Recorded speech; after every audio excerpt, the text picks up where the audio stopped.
They were up to par by far with infantry weapons, as far as we were concerned. They got all the respect in the world for their weapons and their ability to use them. But their banzai attacks were stupid. Their weapons was just as good as ours. They had a 31 caliber rifle. It was a bolt action rifle. We had 30 caliber M1 rifle, which was a very good rifle. But theirs was just as accurate as ours. Where I landed on Guam, I think it was June the 22nd, 1944. And we conquered Guam, I guess. And then we moved to the Philippine Islands, Lady Island, the Philippines, in October. And we fought there, and I was platoon sergeant there. And December the 8th, when the position was overrun, and the platoon leader was killed, then I took over, and the guys stayed with me, and we conquered it. We took Jack and took the shoes. I've taken 2 pairs of shoes off me, yes. But one thing is certain, war is hell, but people don't realize it. The biggest problem was with your feet. Your combat boots got wet, and you had dirt and mud in your shoes, and you wore them forever. As a result, you call the GI crud.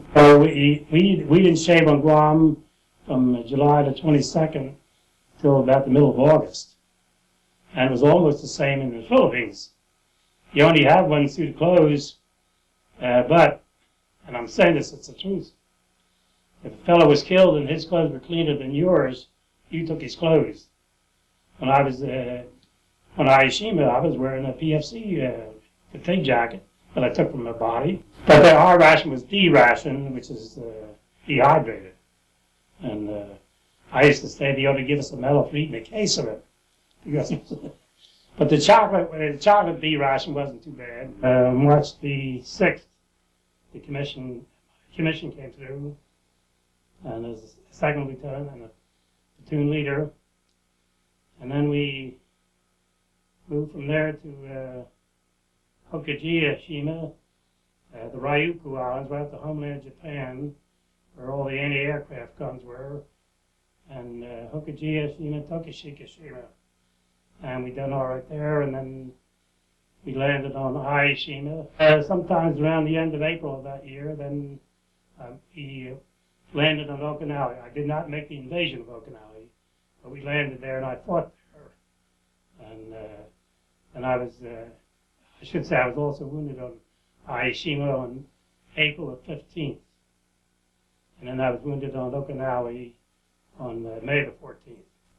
We took the Ryukyus before Okinawa was invaded. And the first day was on Hiroshima. We seen all these Jap planes going over. We didn't know Okinawa was being invaded then by our troops.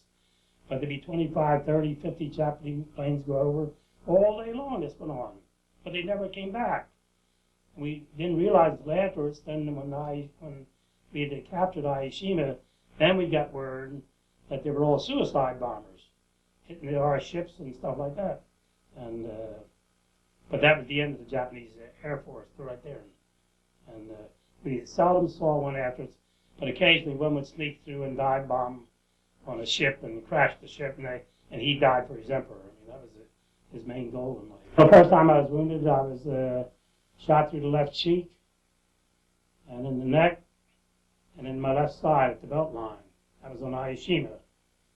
And I wasn't evacuated because we have usually 39 men in the platoon, and we were down to myself and 14 men.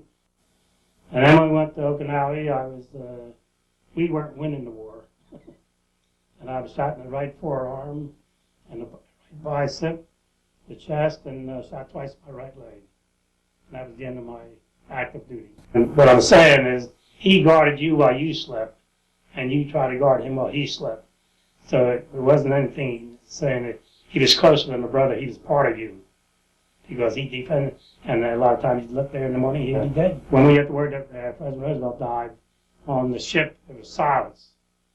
And the captain of the ship said, well, the best thing you can do is pray and read your Bibles. I was with my company when we was on Hiroshima, and the guys liked him because he was John Lewis correspondent, but he was a soldier's correspondent. He was at the front with us and not in the rear with the generals like most of the war correspondents were. And he was killed around noontime with talking to my company commander.